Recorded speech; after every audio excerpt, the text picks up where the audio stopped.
One of the key themes, like internet control, like the issue of censorship, one of the other big issues that has been exercising most Indians, and that cuts across class structures and language barriers and geographic differences, is the whole issue of development, corruption, and the nexus that has developed in Indian society between politics and big business. It is nobody's case that there should be no development. It is nobody's case that we should be a country where there isn't great entrepreneurial energy, great development, great industrial enterprise. But the question really is, how can all of that sit comfortably within democratic rights and the idea of social justice, which across 2 days we've been arguing again and again is the very basis of a civilized society? How will corporations, big business, and democracy square with each other? What is that balance sheet? How difficult is it to do business in a democracy? How do we see it from both sides? That is what the discussion right now is. To discuss that, we have Praful Patel, who has been the Civil Aviation Minister, who now is the Heavy Industries Minister, and so very germane to this issue. We also have two extremely well-known, respected, and big industrialists, Rajan Mittal, who owns one of the biggest telephone companies in the world. They have over 225 million subscribers, also the sponsor of this event, so we have to thank him for that. And Sajjan Jindal, who owns the JSW Group that is involved in infrastructure, mining, ports. They're one of the largest producers of steel in the world. And both these industrialists, again, are extremely germane to this conversation, because neither can we do without big industry and big corporations, but we do have to ask, how can we make it more humanized and civilized in its interaction with community? Please welcome the four of them. Hello, everyone, and thanks for being with us out here, Praful, Sajjan, Rajan. You know, when you look at the discourse that's been surrounding Indian democracy for a while, you are struck by two perhaps slightly contradictory themes that come out. One theme says that Indian democracy and Indian politics has been entirely captured by big business. That's where the money comes from. The government, the politicians, political parties, the cabinet work essentially for big corporates. That's one view. Second view, when you talk to any of the big corporates, is that actually that's exactly the opposite. It's impossible to do business in India. The politics and democracy and ministers only worry about vote bank politics. And they try and do whatever they can to make sure that industry cannot survive. Now, both can't be true, or are they both true? So why don't I start off with you, Praful? Which of those is nearer the truth? Well, let me begin with that the credibility of politicians is at an all-time high right now. I was 30 minutes before this session waiting in the lounge to be called, and I hear on the television screen sitting there that Praful Patel's flight is late, and therefore the session has to be postponed. So that's what I meant. The credibility is so high that even if I was on time first, it had to be put across that I had to be late. You know, there are two people whom it's very easy to blame. Number one, politicians. Number two, the media. So don't worry about it. And my flight couldn't have been late. At least I have some more friends in civil aviation to make sure that my flight lands in time. Okay, on a more serious note. I think, you see, all what we are seeing is making big noise in the last couple of years.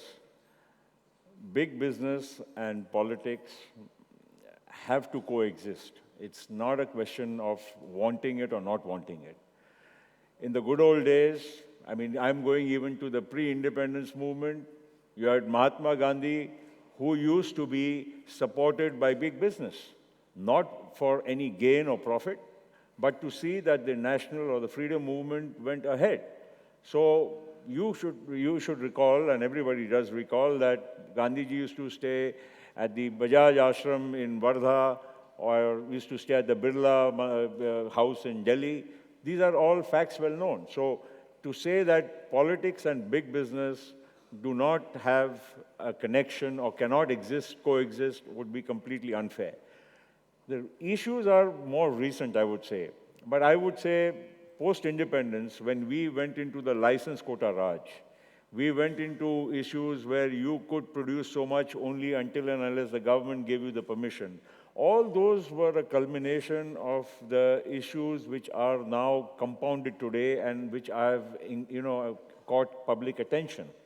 And I think we need to realize that if you look at the history of India, we are not a very old country. We got our independence in 47, we are in 2012, in 65 years. I think India has moved far ahead. Yes, there are issues which need to be corrected. The course correction is taking place. And therefore, even in future, business and politics will have to coexist together. Even in mature democracies like the United States or in the United Kingdom, don't you find business and who funds the elections to the US president? Ultimately, big corporations, big people with money are contributing to these causes. But the fact is, the question is of transparency, the question is of accountability, the question is how far do you go to, accommodate each other or to do things which would be construed as profit or benefit. I think these are the things which need to be addressed. And over a period of time, as more and more transparency is setting into India, I think these issues are also going to be resolved over a period of time. Sajjan, naturally, obviously it's clear that business and the government and politics do have to coexist. I guess the problem comes when there's a suspicion or there are charges that actually government is getting captured by big business. And that's when democracy starts to become kleptocracy, crony capitalism, those words come in. And it's happened in many countries around the world. I think what is very important in our country, of course, it's an evolutionary process. Our country is going through a big change. Now the corporations are getting bigger and bigger as our country is growing, and there is a lot of aspiration amongst the youth of our country. So the corporations the sizes are becoming global size. 10 years ago, we couldn't think of a single industry in India which was of global scale. Today, there are in many fields we have industries, whether it is steel or petroleum or oil, where we have global scale businesses. Now, that brings in a huge issue because today the problem is that we have a lot of discretionary power in the political system. The politicians, the people who are heading the ministries, Praful is here, or even otherwise, they have a lot of discretionary power. As long as this discretionary power is going to remain with the bureaucracy, with the political system, we are going to find this huge, huge problem. For example, I need an iron ore mine. Now, if I go to a mining minister and he can sign and I get an iron ore mine which is worth billions of dollars, then it's a big dichotomy. So this has to go. In other countries there is a complete transparency, and everything happens through a very, very transparent system, whether it is through auction, whether it is through tender system, and then there has to be, everything can't be very transparent. Then you have to have very strong regulators which can then control that. If these two things can be brought together in a very, very systematic way, which again, as I said, is evolutionary in nature, it will happen, but it will take its own time. And I think right now the issues which are being cropped up every day by the media or by few NGOs, I think as a sounding thing, as a whistleblower, it's a good concept which is changing, which will change hopefully our economy and our system. Well, if you're referring to Mr. Kejriwal as an NGO, he is now a political party, so I guess there's going to be a new relationship that will come up between business and Mr. Kejriwal at some point. Rajan, obviously, with discretion, there are individual cases of corruption, which I'll turn to in a minute. Somebody taking money and then giving something to a businessman, that's corruption, that's a separate issue.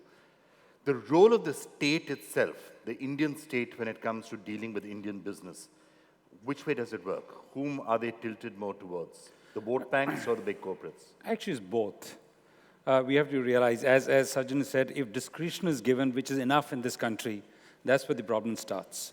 Also, politics has to be done, and you can't avoid, there's so many people down which need to be helped. So you can't just say the government will work for either or. Development has to come in this country. When you have 1.2 billion people, 600 million people are in agriculture, and the GDP is only 16%. Now, you can well imagine what's going to happen. The youth does not want to go to agriculture. They want to come to urban areas. Development has to take place. Who will develop? Should government do it? I think government has failed over a period of time. If you see the first 20 years of this country, and then you see the last 20 years, you can see the difference. I don't think the government should be in the business of being in business. In fact, if government is out of business, it helps. Look at telecom. In 15 years, we have created a world company and a world telecom companies. Look at what they have created at Buddh Circuit. Fantastic circuit, which is a pride for India. As an Indian citizen, I can tell you, it's a proud moment. Now, there are issues that the private sector only can handle it. Government needs to be actually out of this system, transparent, regulators, and if you see the world across, there are many ministries which should not be here.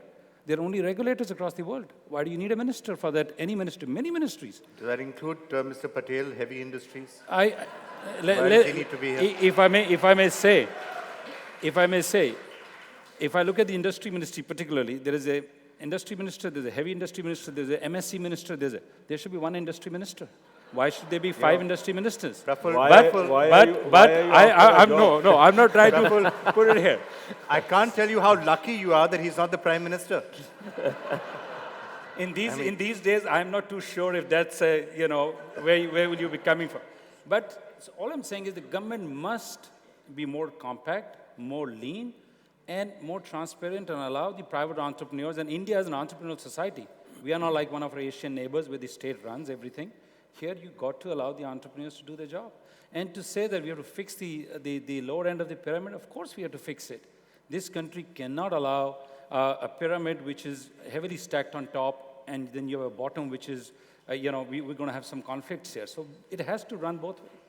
Okay, Praful, we're going to break from the debate for 3 minutes to allow you to justify your existence. So at least your ministry's existence. I mean, once upon a time, heavy industry was all about the big PSUs and setting up steel mills and the like. Now, perhaps, Sajjan and others in the private sector can do it more effectively. My friend, we've just had a reshuffle last week. and after that, you asked such a question. How dare you? Well, we could have merged it with another ministry. I endorse some of the issues, but don't look at it now. Let's not compartmentalize it into a question of an existence of a ministry or not. I think it's a reflection. India as a country which is the 6th of the world's population, and I'm not talking in terms of ministries again. I'm just saying that as people's representatives, actually if you see, as a member of parliament, and mind you, I've been 23rd year in parliament, it's a long time, I see how parliament over the years and the aspirations of the people and the different, the complexities of Indian parliament, I think we represent far too many people in that one little small room, whatever you may call it. People may abuse it, accuse it, whatever may be the issues. But it is a very complex way to govern India. And therefore, some of the issues which Sajjan and Rajan have raised, you see, there is chaos, I agree. But at the same time, the only thing what bothers me is that there should be, while we come out of all this transition phase, we should not derail the basic agenda of development in the country. To some extent, in the last couple of years, what I feel is that while we have been addressing issues, then again, nobody should have any second opinion about transparency, of corruption being the sole issue which has to be addressed. All that is acceptable.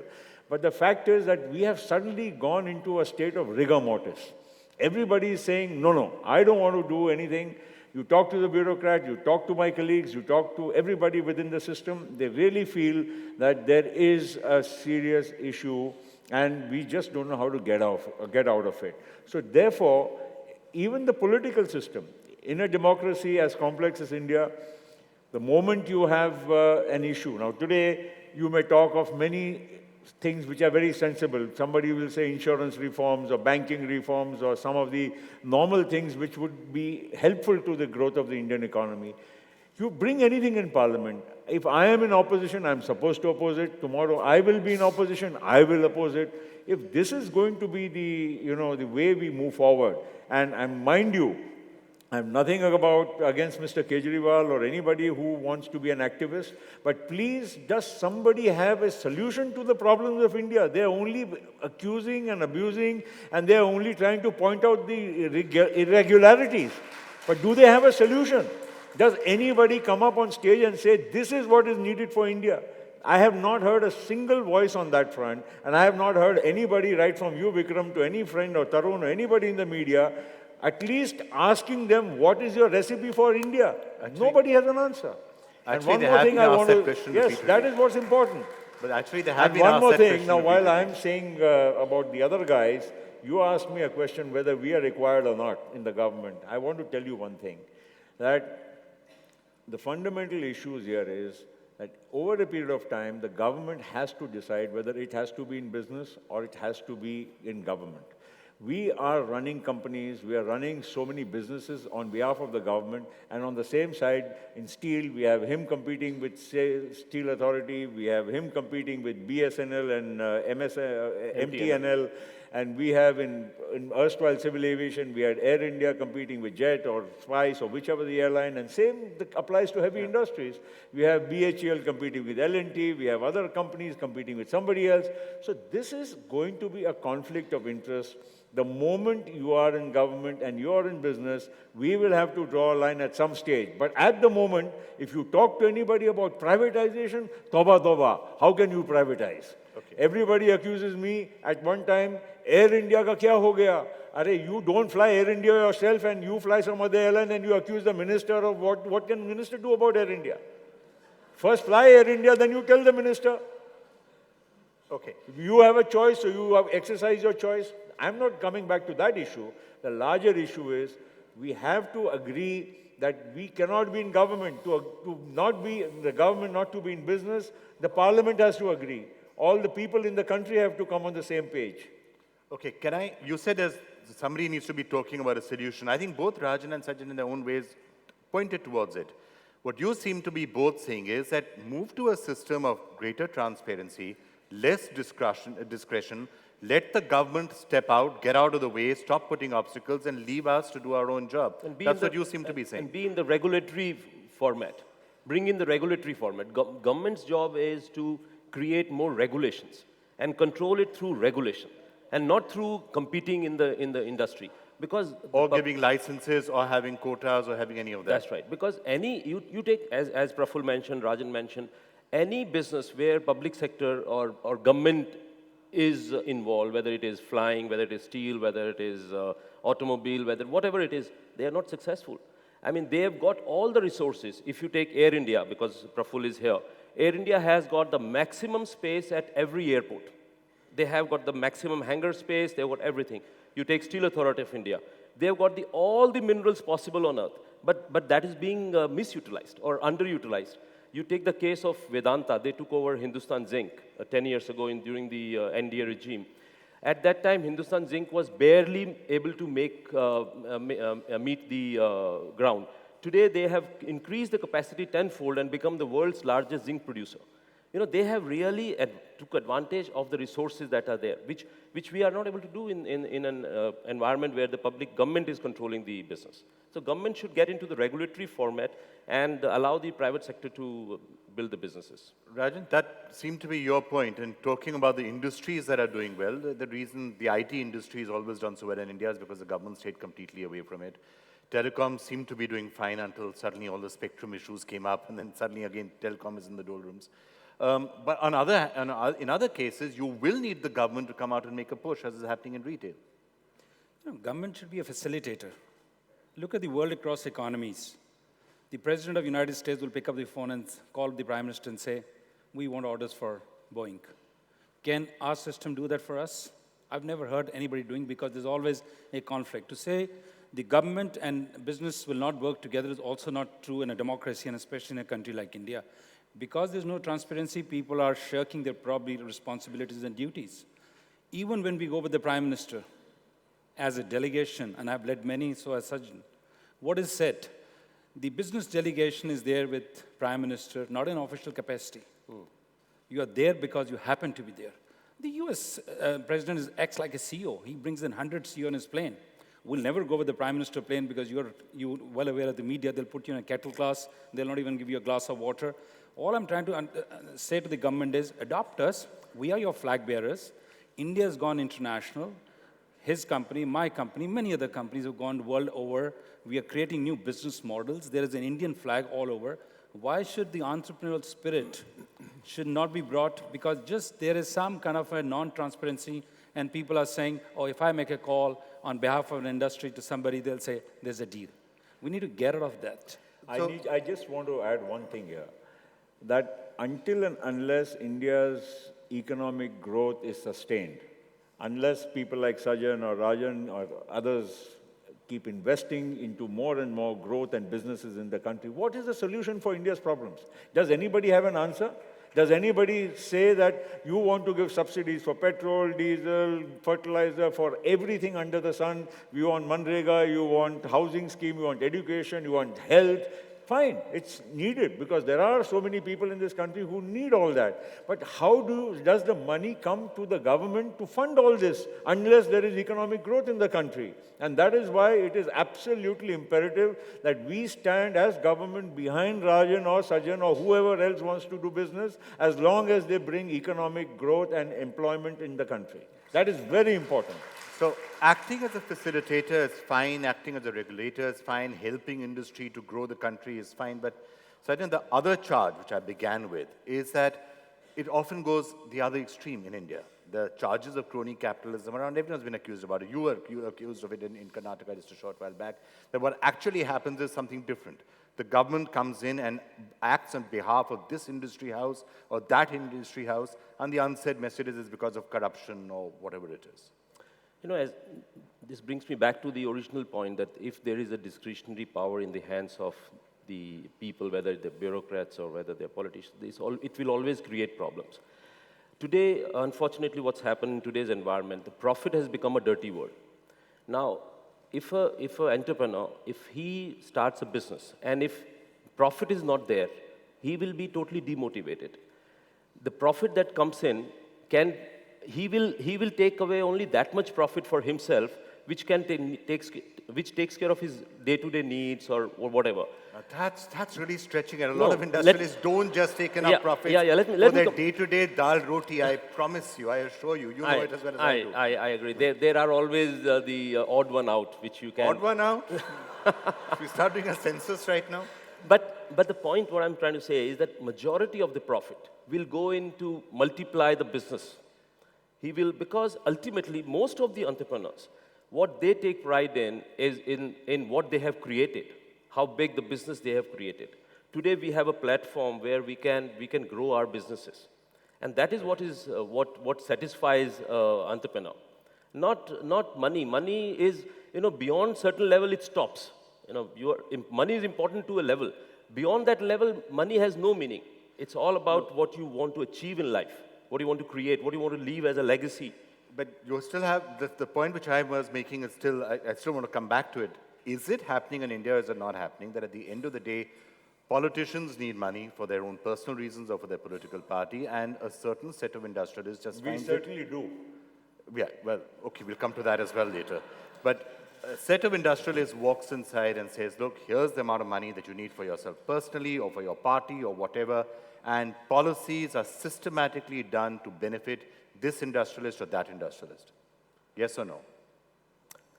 No, I would say yes. It does happen. It does happen, and that's very unfortunate.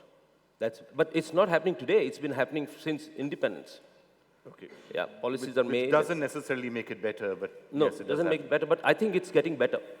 It's over time. It is becoming more and more difficult to change a policy to benefit a group or a company. It's becoming increasingly difficult, and that's, as I said, this is an evolutionary process. It will happen more and more. Rajan, you were talking about the United States. A company going in and paying money to a politician or a political party to get something done. It's not that it doesn't happen in the United States. In fact, in the US, it's almost legalized. It's called lobbying. Yeah. You can go in and say, I'm paying you so much money, do this for me. And it's almost acceptable. Should this be brought out into the forefront? How can you handle this issue? No, I think the election funding is something that needs to be sorted out in this country. And if you take out the discretionary, out of the government domain, many things will be so transparent. I've put an electoral trust. My job is through the electoral trust is to go to all political parties and I give them by check, because I don't want to get into it, muddling my hands in anything. So the election funding is very important. You need to have some kind of a system where election funding is done either by the state or it is absolutely done through the electoral trust. The problem here in India is also how the state reacts. If you happen to be on the wrong side of the election and the other party comes into the power, you know what's going to happen in this country. So because there's so much discretion, in US it does not matter. He will host a dinner and say, I'm hosting a dinner for Romney's collection. It doesn't matter who comes into power because there's no discretion left with that government. If you take this big chunk, it really resolves a whole lot of issues. And that's as important. I work in many countries. I work across 20 countries. And there are democracies, autocracies, there are a whole lot of countries. And people ask me, how do you work in Africa? My answer is very simple. If you can drive in India, you can drive any part of the world. You're so well trained. So if you really take that big piece out, you're going to see a lot of changes happening in this country. Vikram, another point which is very important going forward is we have to have a big electoral reform. Today, as every election, the cost of election is becoming more and more. And every political party is finding it extremely difficult to fund. My brother is in politics. My father was in politics. So I know when my father fought election in '96, he spent 12 lakh rupees. And today, I think my brother spends more than 5 or 6 crore rupees for his election. Wow. So it's becoming so much more expensive, and that's a fact of life. I was about to say, is that it? But Yeah, perhaps I was going to say that. Yeah. That's not a polite thing to say. Prabhu, can I ask you a leading question? In general, most corruption, especially in the political sphere, is it individual politicians being greedy and trying to make money for themselves, or is it all money that has to be collected for political parties' funds? Well, I think it's a combination of both. You can't rule it out. There are people who may be personally wanting something for themselves. There are people who have to collect it for the political system. Yesterday, I was watching on NDTV all the political parties who have collected money over the years, which was being shown, Congress, including NCP and everybody.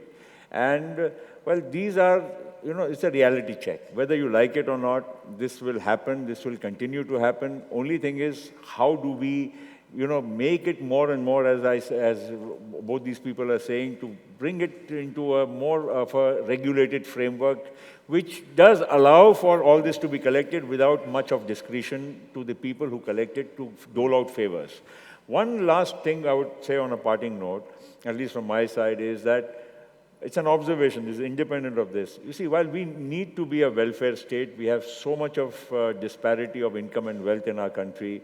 We are a large population. Today, the people who are under-deprived or lesser privileged are more than the total population of India at the time of independence, in real numbers. May not be in percentage terms. So therefore, we have to be that. But on the other side, I also tell you that the tolerance level in society is going down very rapidly. We should not lead to a state of anarchy the way some of the things are going. It is a word of caution. And I'm telling you one thing, as a politician who contests from a rural area, my constituency has got the left-wing extremism. One of the 38 districts of the country. And therefore, starting from there, to whatever I see in Mumbai and Delhi, I find that there is intolerance creeping in very fast. And therefore, on one side, we claim to be a welfare state. The tolerance towards all this capitalism which we are talking, which is also equally needed, we are moving only towards socialism. I appreciate there is a welfare state required, the socialist concepts are required, but at the same time, we should not abandon the legacy that we have moved on a two-pronged approach. And this intolerance should not lead to anarchy. It's absolutely imperative that all of us as responsible citizens of India think very clearly about this and find solutions to that. So let me, in conclusion, throw that to both of you. Rajan, at the end of the day, if you look at what's happening again abroad, you're seeing many corporates and individuals whether it's Bill Gates or Warren Buffett, actually taking the lead in philanthropy and saying the age-old laissez-faire capitalism is not going to work anymore. It is for us to really take the lead in making sure that the poorest of the poor get what they need. Is that something which corporate India needs to do a bit more of? I think so, because if you really see kind of early days, there was a lot of corporate India, Birla's time, and they would do it. Over a period of time, it became a kind of a tax-saving instrument. So corporates also have to take that share of blame. I'm not only saying government has to take. And government came very heavily on that. So I think we need to find a golden mean there, because US is different.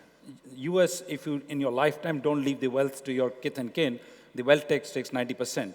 So what do? They put a trust and put all the money there. So India needs to give some tax benefits, allow the corporates to genuinely work, public-private partnership.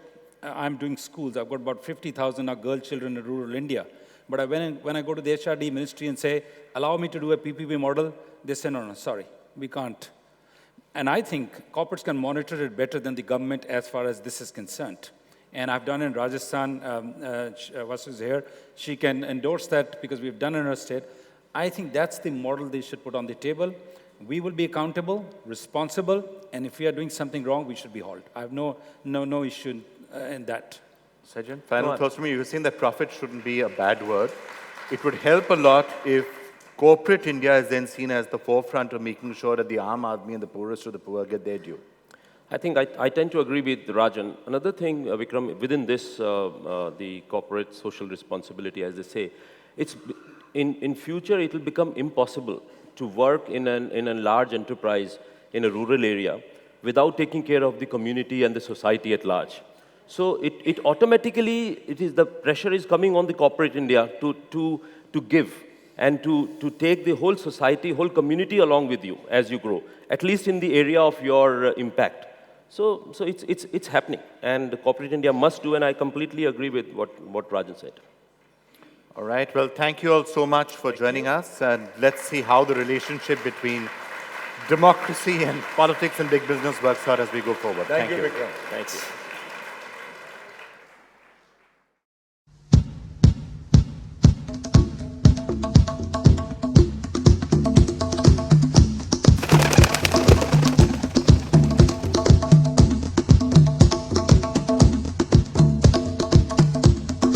I have a dream that one day on the red hills of Georgia, the sons of former slaves and the sons of former slave owners, we shall